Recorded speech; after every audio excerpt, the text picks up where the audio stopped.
doing something we talked about as kids.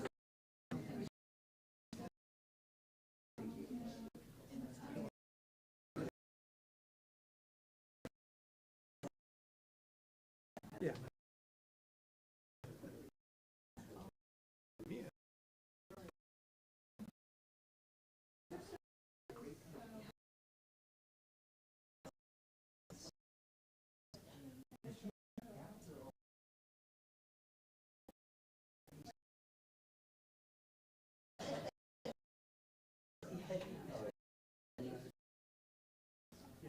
The plane.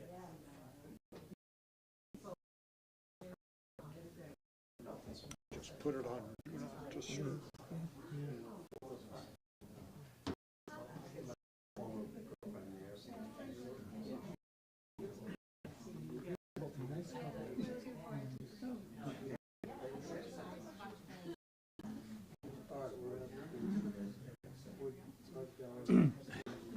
soon after I got the phone and didn't know how to do that. So I'm off in the book reading.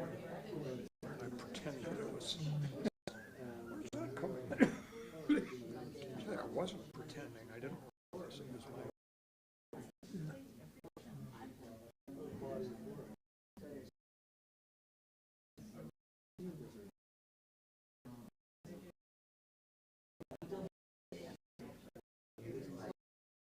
You know, we have poems.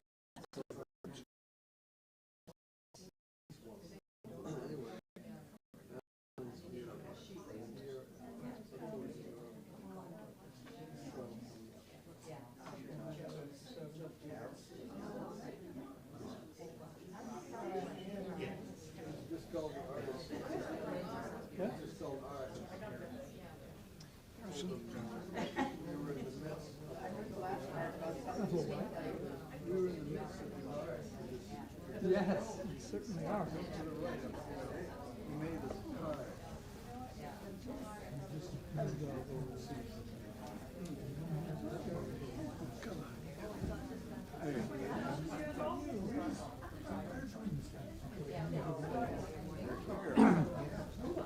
Start.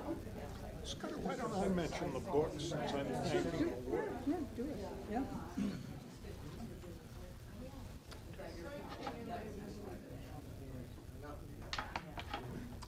703. Your family is here. Yeah, wait till Tom gets back. Wait till Tom gets back.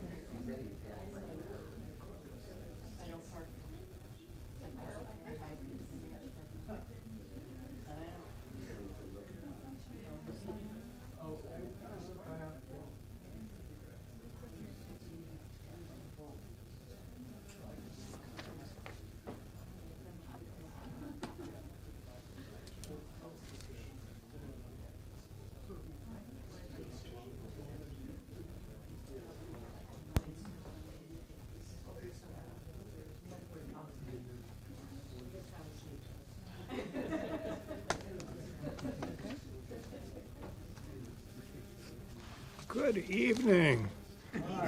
Thank you for coming. I'm glad that storm is coming tomorrow night, although I'm not glad for the people who have their performance tomorrow. Does this mic work? No. Just That's for the recording and the live stream. so If I the think sound he's is not okay, just wave your hand back there and we'll project more. Thanks to the Wood Art Gallery. If you make a donation of $10 in the donation box, you may take a free book. If you already have our books, you're still welcome to make a donation, and it can be more than $10. Thanks to the Wood Art Gallery. This is a great place. We're glad to come here. Thanks to the Kellogg Hubbard Library, who sponsors this and organizes it every year, and particularly to Michelle Singer, who does a phenomenal job organizing all of these events for the 15th annual PoemCity. On that bench back there are not only our books, but programs. for all the events. You can also get those online at the Kellogg Hubbard Library. And thanks, too, to the Poetry Society of Vermont. Many of our members have contributed to this event. Scudder Parker has been a minister, is still a gardener, has been a state senator, a gubernatorial candidate. He lost. A devoted father and grandfather, energy analyst, and brings all of these things to his poetry.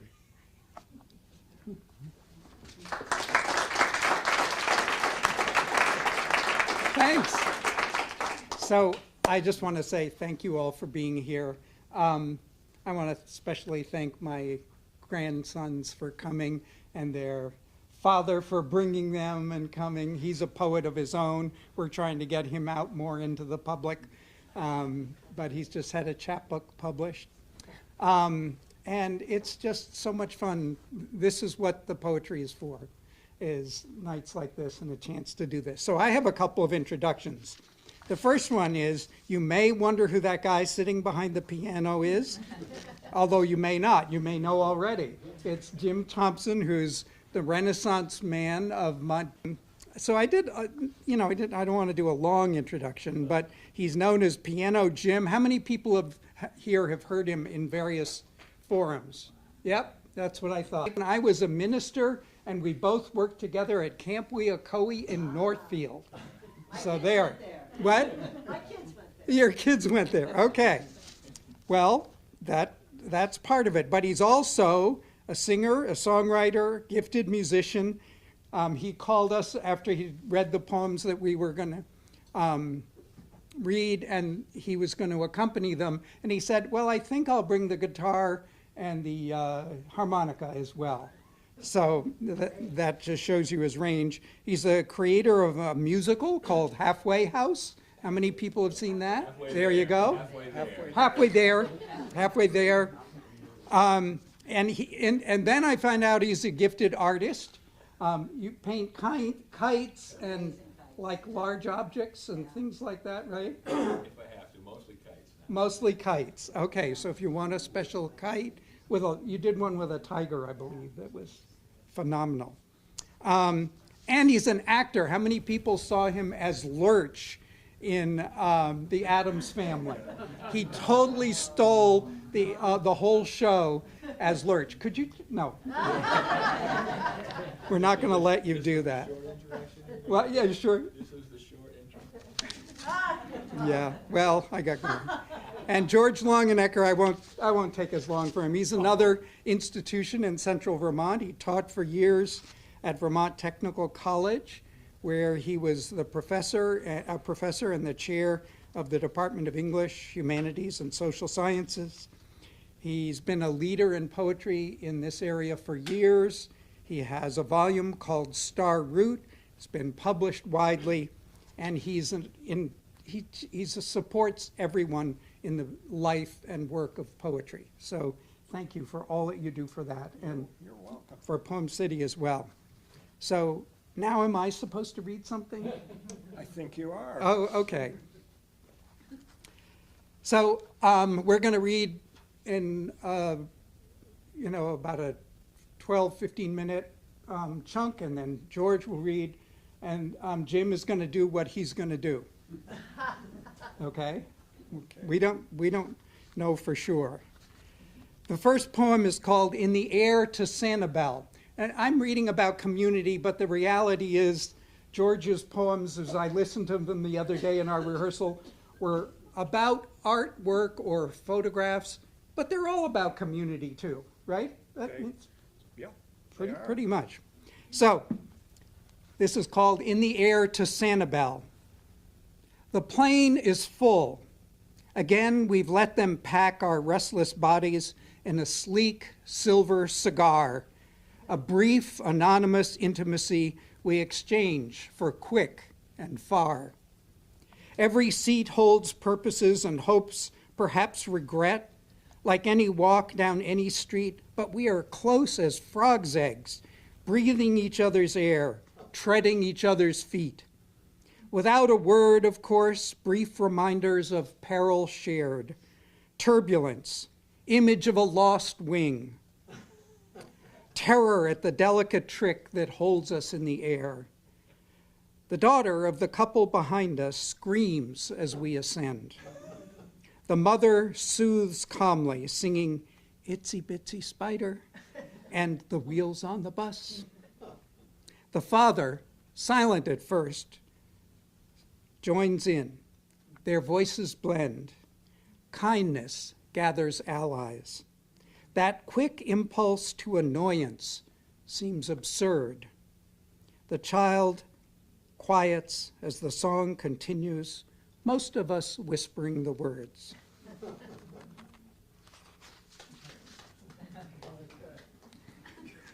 You can do that at the end. This is one, I was a minister for about 20 years in East St. Johnsbury and Lower Waterford, and this is the old Home Day Parade. I remember it with some joy and a great deal of anxiety. I think I was always performing in a sense at the old Home Day Parade, but I remember it more and more fondly over the years. This is the old Home Day Parade. Late in the time of dying elms, down by Rod's Exxon station, where the parade always forms, next to the yard of the recently abandoned school, 4 horses scuff the highway with iron shoes. 60 years ago, right here, the ruts of May were worn down to July's dust. Elwyn's hands are full of reins. The horses, spooked by tractors, the tailor boy on his crepe-papered bike, the town band practicing, 18-wheelers grumbling and belching behind the sheriff's car. This year, the theme is East Village yesterday and today. Same theme as last year and the year before. Though it never seems they will, enough participants and watchers show up to make it all worthwhile. There are, as always, floats depicting the history of the town. Committees have been arguing all week about the way things were, improvising outfits all morning. Up the road on a scrap of lawn that hasn't yet slipped down to the river, next to the pull where Pat Bradley used to raise the flag each morning, Ralph Chafes Sr. sits in an aluminum folding chair. The cold of 90 Vermont winters hides in his Afghan-covered knees. His hands are heavy on his lap. Helen is in the nursing home this year. Across the road on the church lawn, Irene Stanton worries out loud to Ann Smith, "The parade is late again, like always." She's glad this time she doesn't have to be a judge. Last year, in order to include everyone, they invented more categories than there were contestants.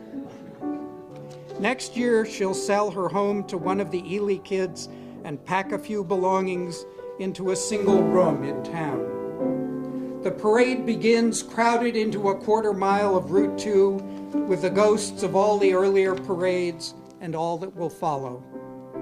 The horses first, the rubber-tired wagon, so no one will get hurt if Elwyn loses control. Tart LaBounty follows, grinning at everyone, squawking the horn of his black Model A, which doesn't help at all. They creep past the bridge where Route 2 used to cross the river to the mill, past the granite blocks of the mill's foundation guarding the opposite bank, past the clay pipe choked with knotweed through which a few homes still contribute directly to the river.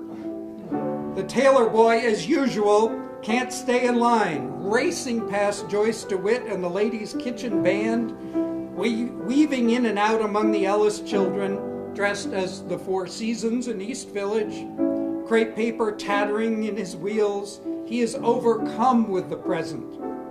It is all he can feel. There is no stopping him. Ralph's friend Mac Ford, who died 4 years ago, sits beside him.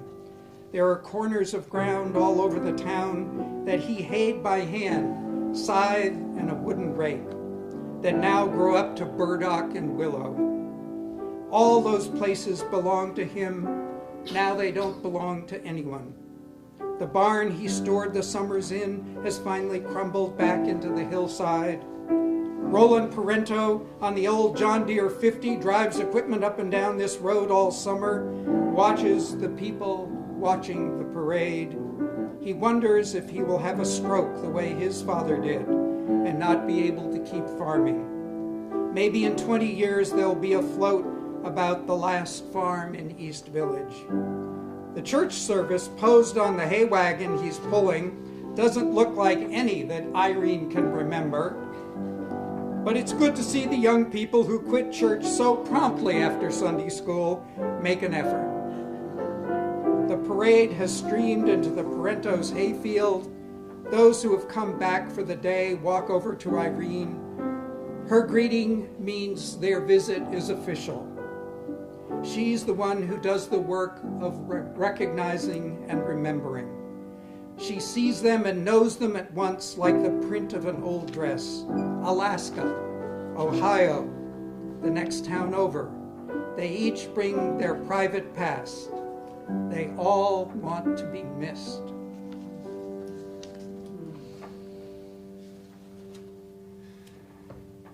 And then there are those things you wake up at night thinking, how did I ever do that? This is called talent show. This is down in the church basement. She played trumpet at the talent show in the church basement badly, with enormous enthusiasm.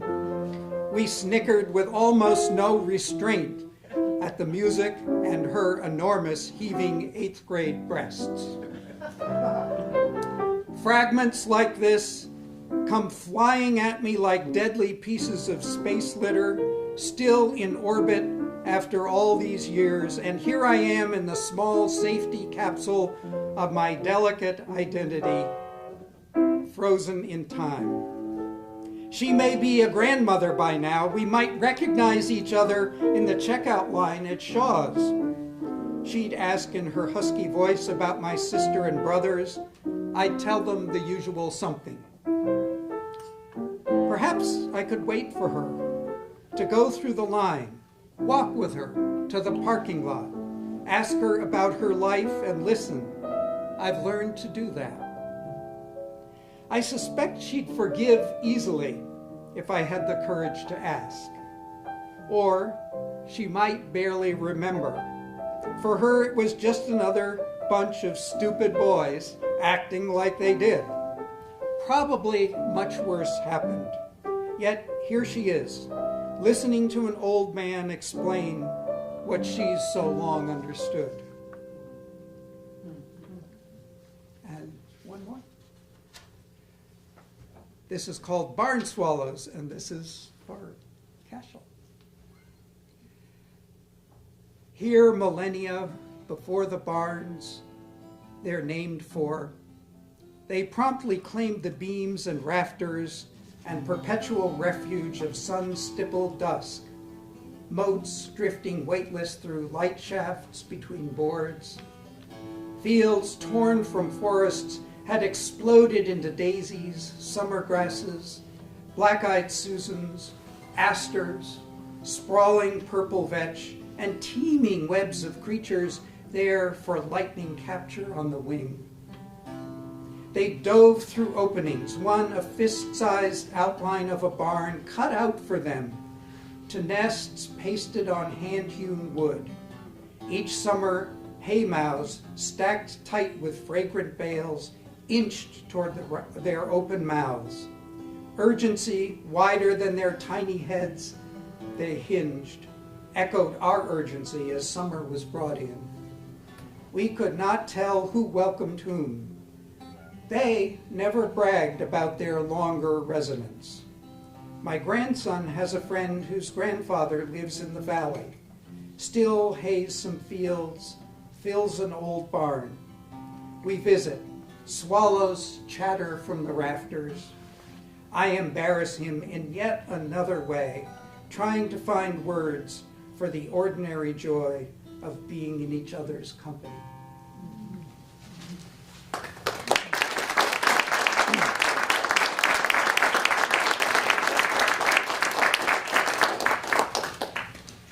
Thanks, Scudder. Thanks to Orca Media for taping this. And thanks to my wife, Cynthia, my poetry muse. She's away for 2 months being Nana to her grandson. They need the help, but she'll be able to watch this on Orca. What a great space to do ekphrastic poems, poems of art. I can't think of a better venue. Still life. From a painting, Sheep in Snow by Joseph Farquharson. It's still as sun sets, light snow in a pasture. We look west into orange sunset, scattered clouds in shades of pink. Still enough light for long shadows from trees on a small rise, shades of orange in snow. Sheep graze for what grass they can find, waiting for sunset when they'll return to shelter outside the picture frame. Though winter is brown and gray, their pasture is full of color, peaceful at solstice sunset. Do sheep worry, like we do, about what might come when night grows cold? Though shadows cross their pasture, there's still color, still life as daylight fades. What more could we ask?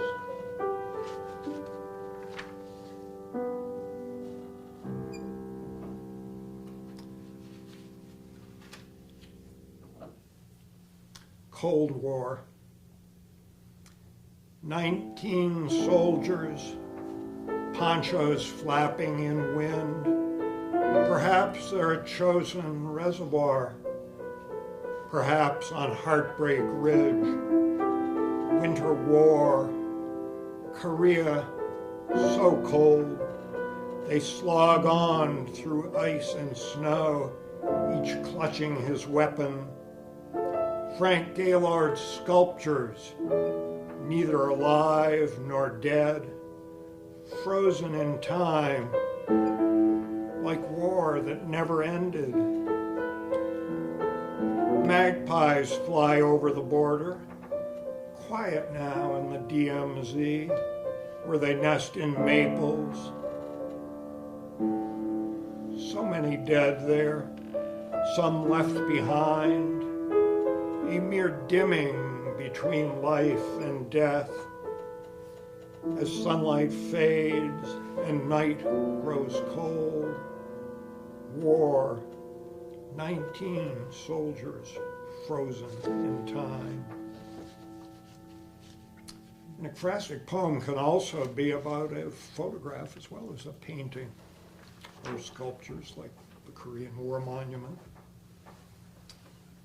Newly fallen, snow covers his face, body facing gray sky which he can't see, one arm outstretched to the right as if reaching out when he was shot. Kharkiv under siege, everything gray, another Cold War in the photograph, nearby troop carrier, a caterpillar, blackened, burned, tread blown off, nobody alive shown. A mother and father will get the news. Death doesn't take sides. All decay and return to soil. Traffic light, street lamp, burned building, all dark, snow, newly fallen.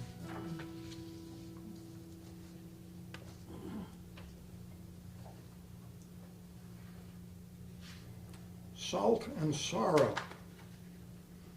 A kitchen in a residence in Aleppo, Syria, damaged Sunday in fighting. Narcisco Contreras photo, the New York Times. Walls are blackened. There's a refrigerator with rust at its bottom, stickers of yellow butterflies and blackbirds on the door. A dish towel hangs on the door handle, and atop sits a vase of purple paper flowers. On shelves, jars of spices still stand upright. We can't see what's upright in the rest of the home, if its power is on, or if walls and windows are intact. Charred ceiling plaster covers the floor. No mortar shells or shrapnel, though. A jar of beans lies unbroken in a tiny drawer, maybe for salt. We don't know, but nobody can live without salt or sorrow, no matter where. On a lower shelf rest 3 small pairs of shoes. We can't see the children, the parents, or the photographer. They must all still be somewhere outside, but outside is not in the picture. We can't hear if there are explosions and artillery fire. On the wall hang pans, a strainer, and measuring spoons. Why do some things fall and not others? All the utensils are blackened, but we can't tell whether from cooking or just war. In a dish drainer, cups dry. They'll need to be washed again if the family returns. If they live, their blackened kitchen sent naked around the world.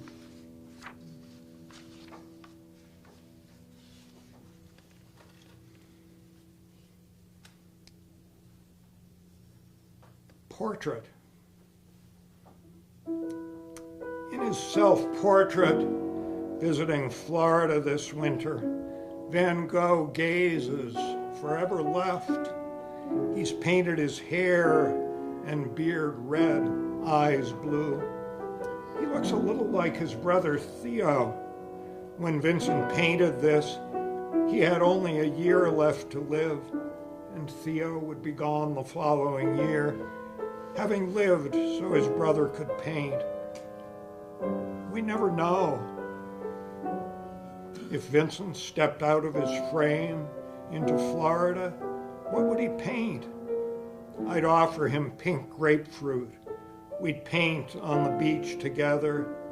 The day would turn red, turn hazy and hot. Maybe we'd paint rippled scallops and lettered olives on the sand. Perhaps we'd float into the swamp to paint alligators and herons. There's a point at which we realize we'll die, but we can't know when. What if we could bring our brothers back and say, paint this now, you have only a year left. But today, it's just Vincent and me. We paddle out, paint an alligator basking by the Loxahatchee, then a tricolored heron. It flies off, and a feather drifts slowly down. I keep the heron's feather. I can't forget my brother's last year. He drifted like a feather through the air and was gone. The heron circles and calls. Vincent and I drift. If only he and Theo could have known. If only Keith and I could have known. Mixing color from his palette, Vincent fills in water and sky, paints red the heron's eyes. Scudder.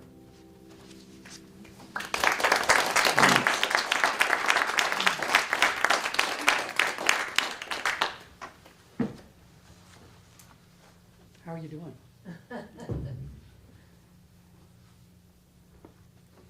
So when I think about community, I think often what we have in mind is some kind of niceness. You know, everything's good. But community is really about an ongoing process of joy and loss, finding, grieving, recovering, learning new things about the world we live in and the people who are a part of our lives. And this one is about elm trees, which just feel like you were a part of the Vermont community, and I still want them to be. Elms. All the way from Pittsburgh to Phoenix, the men behind us talked marketing and never once gave a clue what the product was. In college, Clay Hunt said, "It's not what you say, it's the way that you say it." It was a kind of a chant by the English department, something they had learned. So if I want to say, for instance, that I miss the elm trees, I should tell you they held up the sky over our North Danville farm, domed and rustling, alive with orioles, dancing among raised arms, perfectly trained to lift the daily weight of blue. Or should I just admit, I can't tell you how much I miss them. And it's also noticing people and connecting with them, which drives my grandchildren and sometimes my wife crazy. But the people on the perimeter that you don't always acknowledge. This is November sunlight. She and her silent companion sit in a patch of unanticipated sun on a wooden bench bundled against November's cold.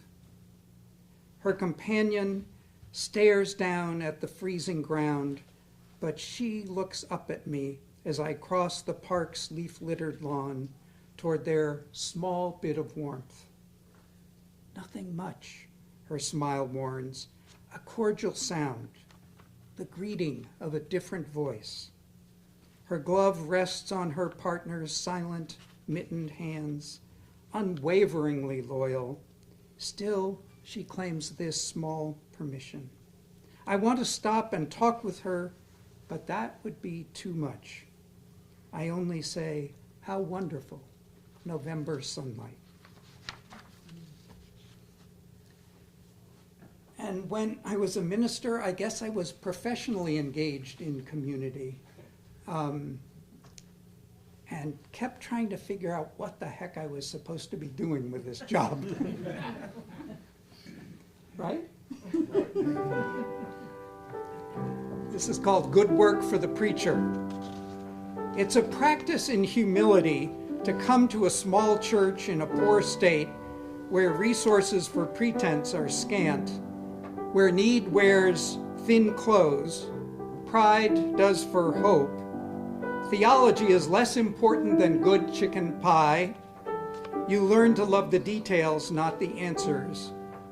Trust your heart and ears.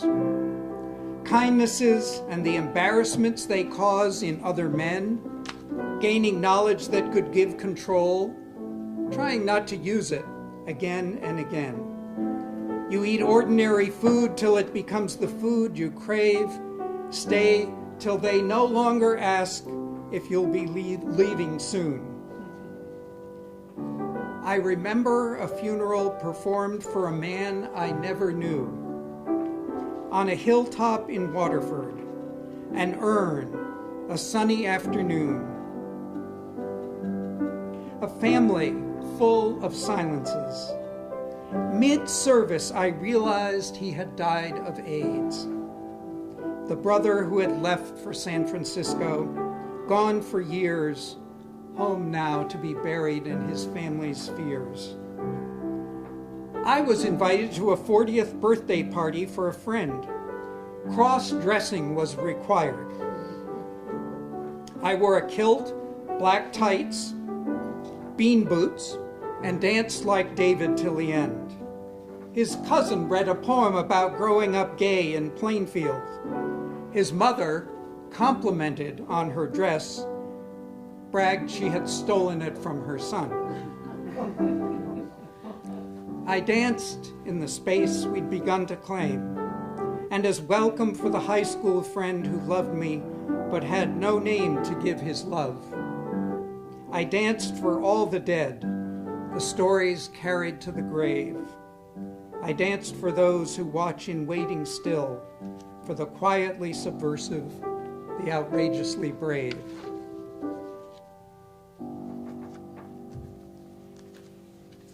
And this is one, I think of this as Susan's poem for a family and friends gathering. This is called Blessing. You compose a table from all the tables in the house. Drape them with old linen till it snakes through living and dining rooms like a Chinese dragon.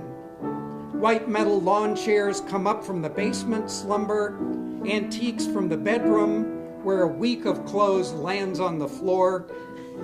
You dig to the back of the drawer for cheap stainless, and then the family silver, untie ribbons hugging it in chamois cloth. Wine glasses from pewter to crystal alternate around the table, suggesting a symmetry in all their history. You remember the spoons that melted in the fire that no one here remembers, and the fourth and missing crystal glass. Guests bring the cold air in, each with their offering of food. Laughter and greeting for old friends, and strangers they embrace because you love them all. Voices rise in the living room over wine, crackers, chopped liver, baba ganoush. There's that last-minute rush, the comfort of it. This in, this out of oven or refrigerator. It's as you bring your kugel to the table, the absence races through you.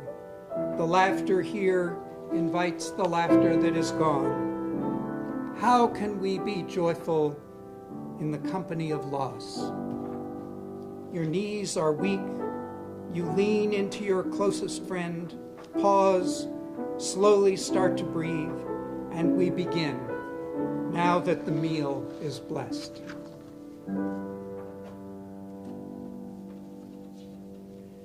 And this one is called Bandstand. It's no secret, it's the Middlesex Bandstand, where they have wonderful summer concerts. Children gulp music with the air, race bare feet, bare legs, no sleeves. Sun sinks, clinging to the leaves. On the blanket-checkered lawn, adults listen or talk quietly. Tree swallows spill their liquid sound. After the concert, fiddle returns to spruce and gut. Bow stops quivering against its strings. Musicians step back into the present, thanked for their communion with that other place they've been. Children finally still like instruments, slumped and lovely, twined and carried in the rich noodle hug of need. The drive home echoes with wild song and play, fading, hesitant, reluctant to forsake the day. And then finally, this is about a trip that we took on Elmore Pond, and we always try not to be just on the pond, but to find the marshy areas or the secluded areas or the place where the ducks might be. And we went up to where the stream flows in to the pond. I have to say, we went back 3 years later, nothing was recognizable. Is that from the logging? No, from the flood. Oh. It just washed everything out. Lake Elmore, October 1st. Curled beige feathers, downy at the base, litter the stream that wanders toward us and Elmore's lake.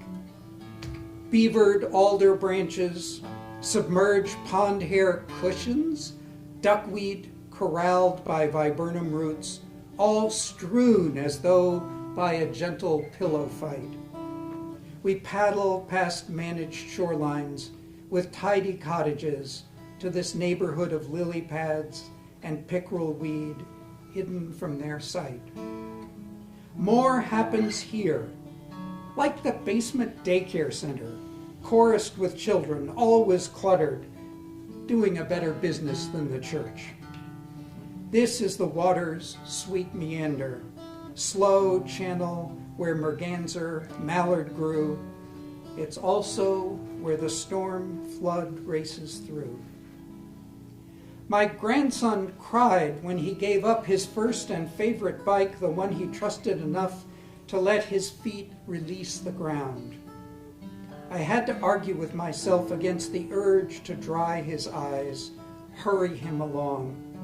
Stop, honor that lonely keening sound.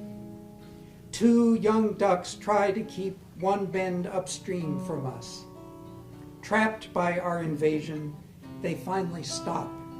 One leaps to flight, the other hides behind marsh grass in a small alder pocket. We paddle by, eyes averted, our small courtesy. It quivers as we pass. 6 summer weeks, this was their home. Now they leave for something new. I think detachment. That's illusion too. In the next pool, a heron rises, scarecrow taking flight.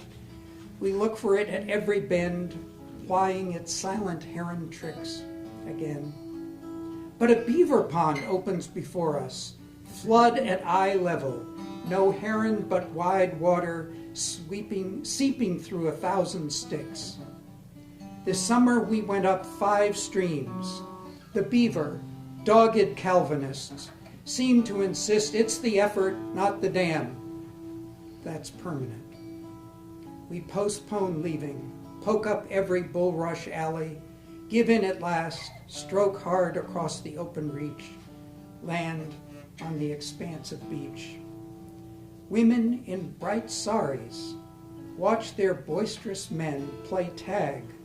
Joined by the youngest daughter, we greet them, lift the boat, leave our visit in the water.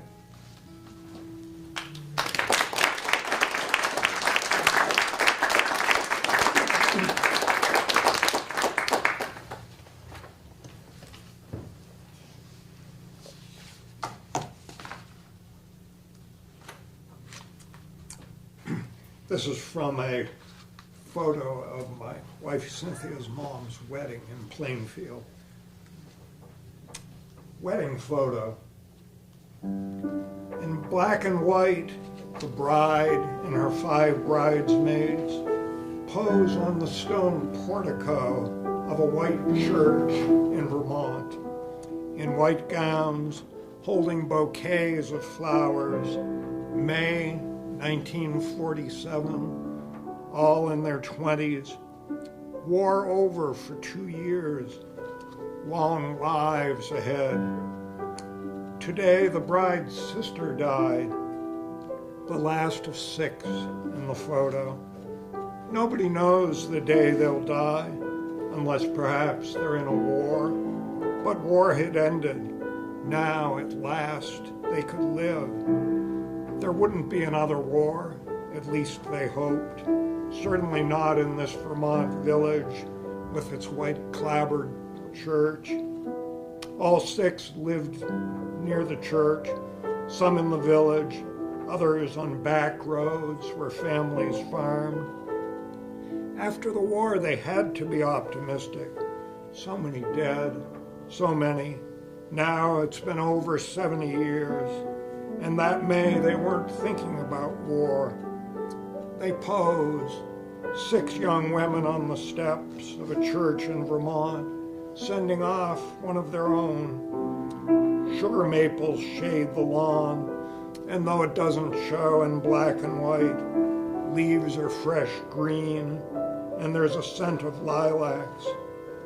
Maples, stone steps, church bell are all still there, but the wedding party has gone.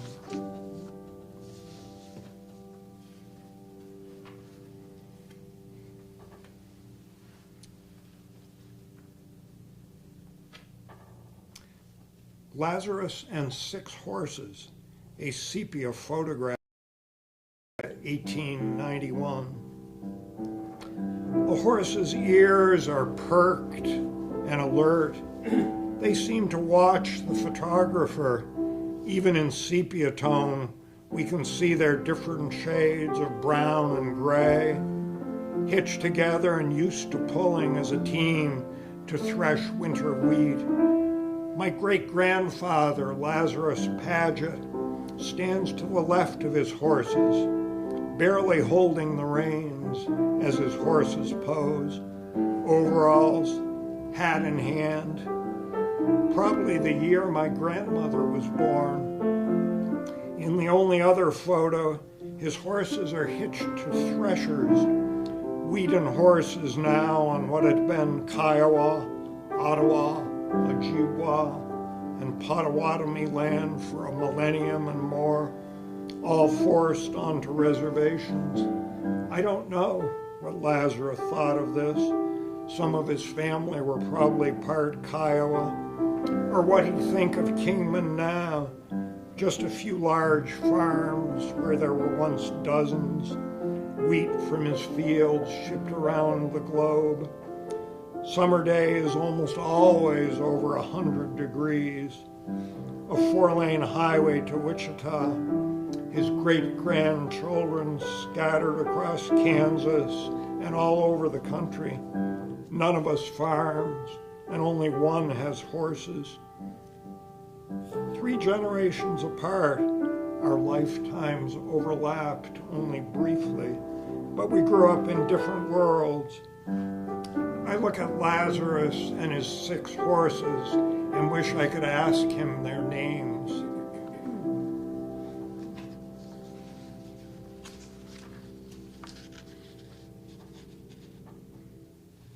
Athena's owl. At Half Moon Pond in our tent late at night, we hear 3 barred owls call over and over, mythical owls of Athena. Next day at the sculpture studio, an artist carves an owl from pure white marble. If only the owls could know that now they're almost immortal.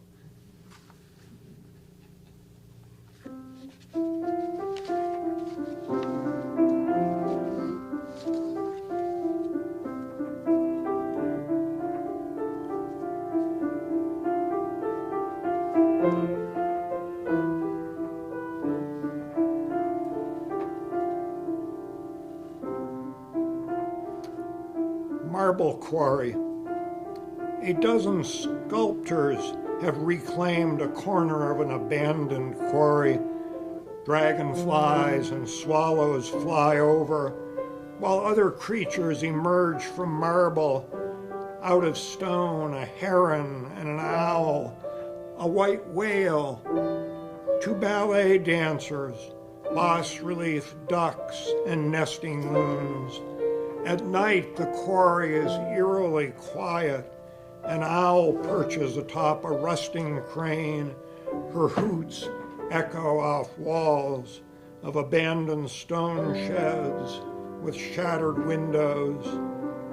Then each morning, under tents and tarps, carbide chisels and diamond blades squeal as mallard ducks take flight on marble wings. Dancers leap from stone, white slippers barely touching the ground.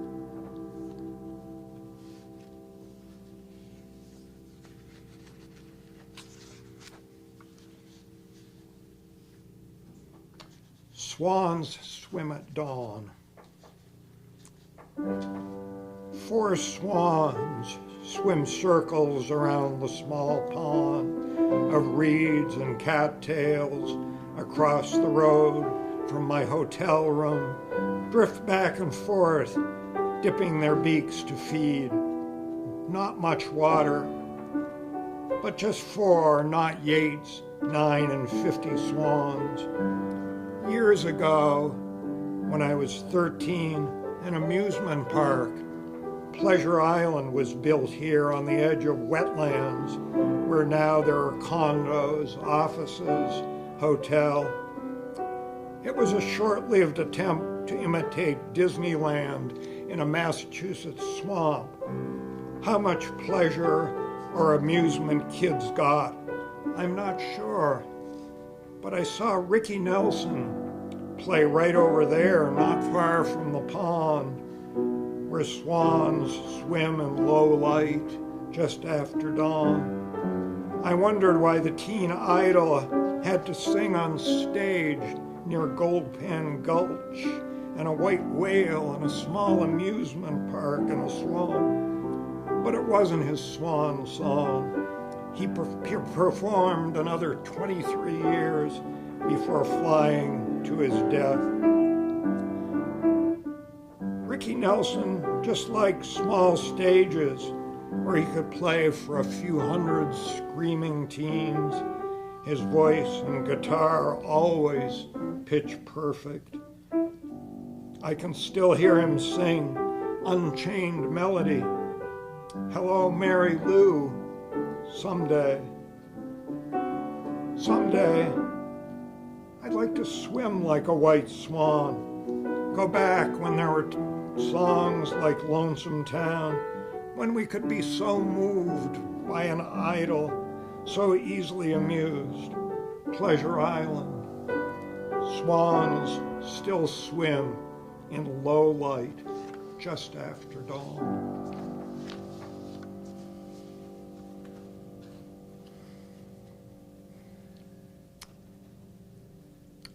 Rain Taxi. Soft music down a windy street, worn smooth by light years of frustration and traffic. The Fugs, 1964. 2 red oak leaves stuck to the side window of an old checker cab. Headlights reflected in dark puddles. The old Hancock Tower's light glowed red for rain, and from a higher building a beacon revolved in the night. Horns of boats in the harbor echoed through streets where water splashed up from gutters, ran down sidewalks. There in a corner, I thought I saw you with your bag of poetry books, pens, first drafts. A stoplight glowed red in a puddle, and when my cab finally moved ahead, you were gone. Of course, I should have known it couldn't be you. We wouldn't write any more poems together. I'd seen you die on the first day of spring. I forgot where I was going in all this rain. I didn't know why the streets were so wet, why this cab was so old. I forgot what you had been writing about the last time we were together. The rain taxi crossed rivers of streetlights. This is my poem for PoemCity this year. And you can write an ekphrastic poem about a building. Love poem to a library. How can I say which book I love the most? It's like asking, which is my favorite child? Easier to say I love the library. As I walk up granite steps out of rain and sleet, through the portico into the reading room, paper lanterns made of poems hang everywhere. I wander to fiction stacks, but stop at Calder's animals, lithographic red and yellow cats scampering with an elephant, and glance up at a Grecian frieze. I head for art books, move on to the history shelves, then get distracted by poetry posters everywhere. Oh, library, The more I check you out, the more I realize it's you I love.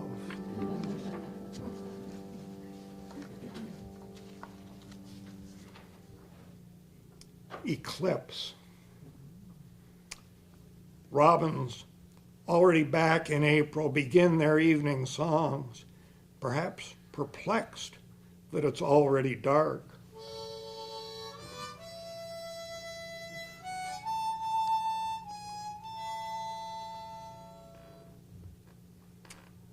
Through our eclipse viewers, we watch moon slide slowly over sun until stars and planets shine in the sky.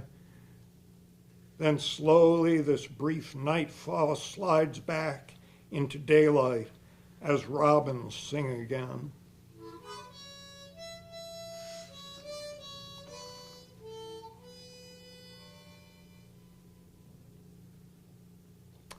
Some days I don't understand the world. So much I love has been eclipsed by banality and uncertainty. But I'm glad robins still sing, and humans too, even when perplexed by darkness. Thank you.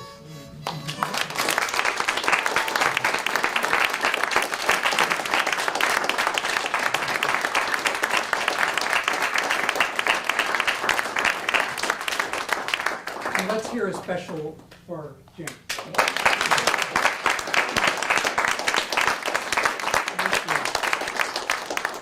Did I tell you that he has a mean slice on his pickleball? Thank you all. Thanks, everyone. Thank you for being here, and feel free to wander around, enjoy the lovely creations all around us, and we're here to talk if you want to do that. I don't think we talked about a question and answer period, but if anybody has anything they want to ask Jim. Okay. Well, how was your first time playing with musical accompaniment? How do you feel it? I loved it. How did you like it? I thought it was delightful. Yeah. I thought it was a really great and brave experiment. Yeah. Well, George and I decided to do this. George was the instigator. And then he said, what about having music? And I said, well, I have this friend. And we invited Jim, and that's how it happened. Great. We did one, I don't think you could call it a rehearsal, could you? One A tryout. Yeah. tryout, a scoping session. Jam set. Yeah. Yeah. No, it wasn't a jam. It was a very small jar if it was a jam session. So, Jim, did you have all the poems that you were reading along with? So Yeah, I just had the book of poems. And we gave him notes. Yeah. I Where thought we- he was where we reading wanted. music, not words. No, that's all. And when we came here to practice, it was just like, oh my God, we just started reading something and he would just start playing. Nice. Incredible gift. So. Anything else? So say hi to each other. Great to see you, and hope we all get a chance to say, give you a hug before you go. And enjoy the art. Yeah. And only 33 more PoemCity events to go. Yes. Get your programs back there. That's the program. Thank you for coming. That was excellent.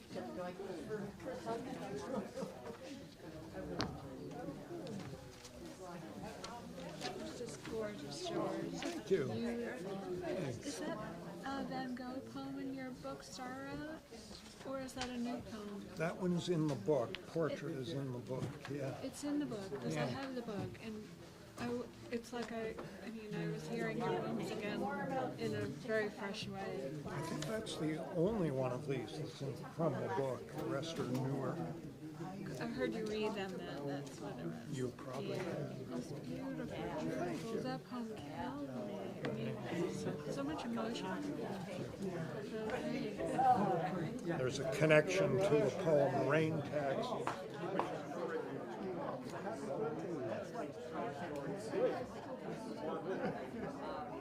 Well, I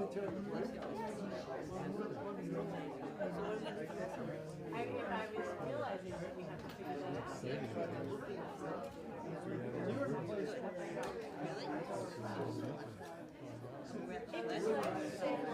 I remember right.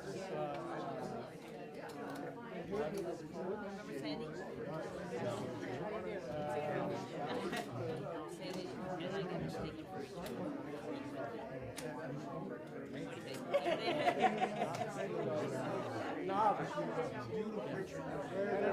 So you want to go to tonight?